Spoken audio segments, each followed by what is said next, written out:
qui mettait un certain post. Donc, ses posts, c'est ses bras. Ses bras sont faits pour faire des piquets entre lui et moi, pour que quand je tire mes genoux contre mon chest, il ne s'en vient pas.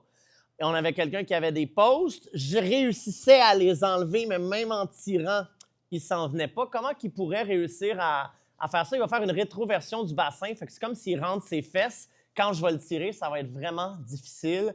Il essaie de camper vers l'arrière. Donc, dans ce cas-là, j'ai réussi à enlever. Quand il y a ses bras en passant, il faut que je les enlève. Il n'y a aucun doute, il faut que je les enlève. J'ai réussi à les enlever. Je ne réussissais pas à le tirer. Donc, moi, je suis venu. Il réagissait un peu. Je réussissais à le renverser.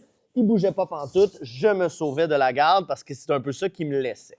Cette fois-ci, et pendant tout le temps qu'on fait ça, si on peut réussir à le recoucher vers nous, tant mieux, parce que c'est là qu'on va pouvoir faire nos choses. Donc là, je vous dis tout de suite les 3 prochaines familles. On vient d'en faire une. Il en reste 3 qu'on va faire. Il y en a une que quand je vais le coucher, son bras ou un de ses bras est dans mon aisselle. Donc ça s'appelle le overhook. Donc on va faire une grosse game à partir de là.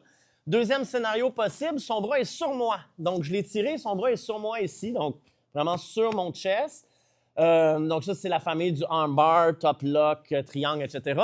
Puis la troisième, c'est que son bras est entre mon épaule et ma tête. Donc ça, c'est le shoulder crunch. Donc on va commencer par le overhook. Quand je le tire, finalement, la question, c'est où va aller son bras. Donc si, par exemple, j'ai décroché ses mains, je le tire et j'enferme son bras dans mon aisselle, on est en overhook. Très intéressant. Ces 3-là, ils nous intéressent beaucoup.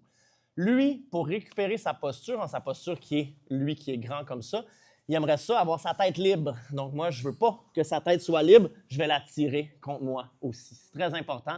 Si vous vous concentrez juste sur les bras, sa tête est libre, il va récupérer sa posture. On n'aime pas ça, ça nous fait revenir à la case départ. Quand j'ai mon overhook et sa tête, je commence à me déplacer pour faire mes multiples clés. Là, on en a quoi? 4. Je sors mes hanches. Très important, je vais être fort sur son bras, je veux menacer son bras, donc mes hanches, quand ils sortent en dessous, je deviens beaucoup plus présent.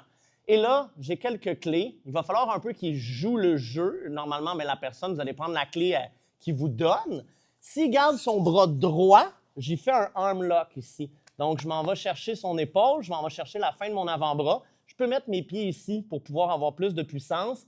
Je pousse, je touche, je pousse, puis j'ai mon arm lock.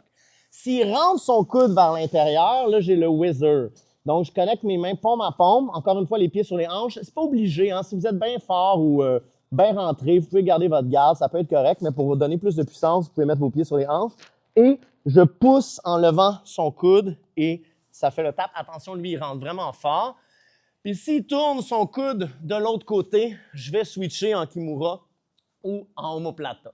Sincèrement, pour lui, c'est mieux de donner le Kimura ou le omoplata, c'est là qu'il y a le plus de chances de s'en sortir. Fait que ça, c'est 3 de nos clés. La petite dernière, encore une fois, je le tire, j'enferme son bras, je tire sa tête, je trouve un angle. Si je suis capable de passer ma jambe ici, je peux aller chercher mon triangle et finir le triangle grâce à mon overhook. Je vais vous laisser sur peu de détails pour chaque technique parce que le but, c'est juste qu'on voit toutes les options qu'on a. Tantôt, on va faire un petit combat à la fin pour pratiquer notre garde et vous essayerez de trouver quelle position vous aimez le mieux. Puis après ça, vous la drillerez le plus possible.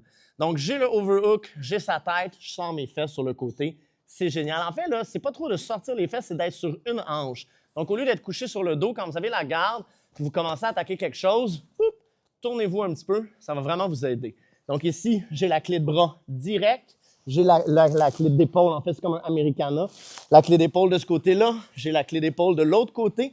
Pendant tout ce temps-là, si je suis capable de véhiculer ma jambe ici, croiser mes jambes, placer mon triangle et le finir, ben tant mieux. Bonne chance! 1, 2, c'est parti.